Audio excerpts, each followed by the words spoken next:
Aggravated smuggling, why would it be important to consider gender dimensions as part of the criminal justice response? And what recommendations would you have to strengthen the access to justice for smuggled migrants who became victims? Thank you, Anne. The floor is yours. Thank you, Morgan.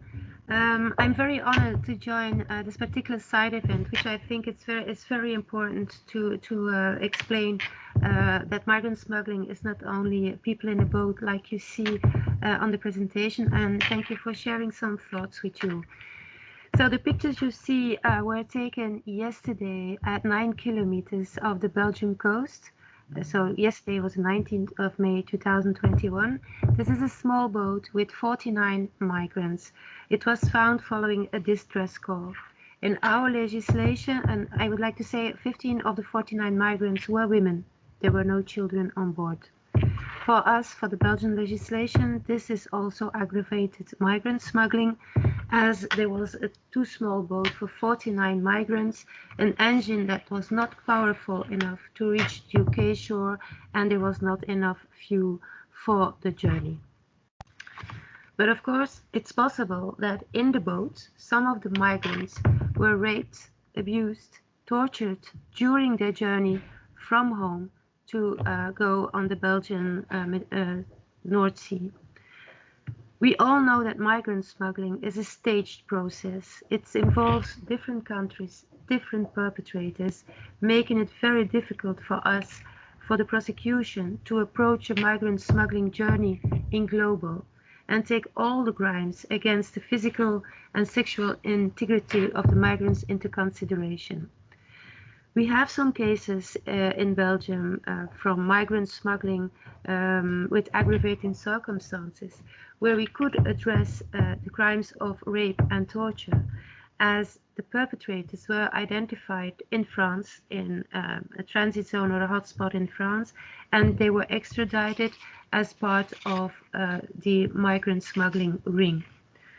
We also acknowledge the abuse of the vulnerability of migrants in our cases, as abuse of vulnerability is an aggravating circumstance according to our legislation.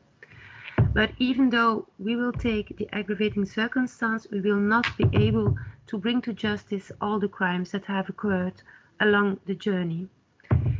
We also have a possibility in our legislation to prosecute non-Belgian nationals for crimes committed outside Belgium. And that's very difficult because it always sums up to the evidence gathering.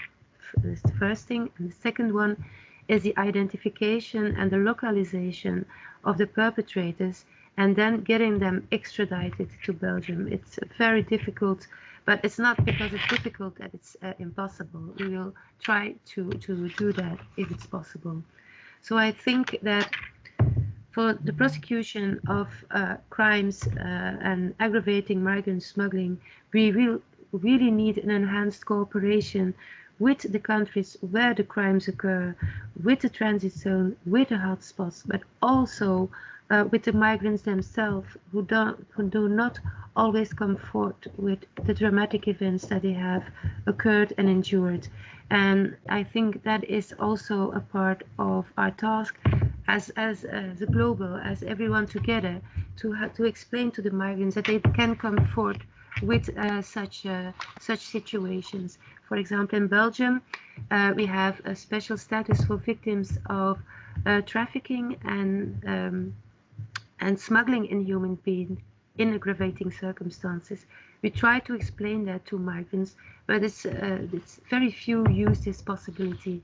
And those who use the possibility to get into the status, that are the ones who will tell us the rape stories, the torture stories, and that we will take into consideration.